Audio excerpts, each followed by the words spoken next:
ఇప్పుడు మనం not gate truth table observe చేద్దాము.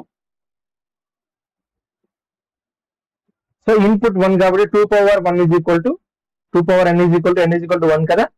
So 2 power 1 is equal to 2. So అంటే ఓన్లీ 1 ఇన్పుట్ కి 2 లాజిక్స్ మాత్రమే వస్తాయి. సో అందుకని మనం ట్రూత్ టేబుల్ ప్రకారం 0 కండిషన్ ఇస్తే 0 ఇచ్చాను ఇన్పుట్, అవుట్పుట్ హై అయింది. నెక్స్ట్ ఇన్పుట్ హై ఇచ్చాను, అవుట్పుట్ లో అయింది. సో ఇన్వర్టర్ కదా నాట్ గేట్ అంటే. సో ఇన్పుట్ ఏమి ఇవ్వకపోతే అవుట్పుట్ హై అవుతుంది, ఇన్పుట్ ఇచ్చాము అంటే అవుట్పుట్ లో అవుతుంది. So truth table is verified.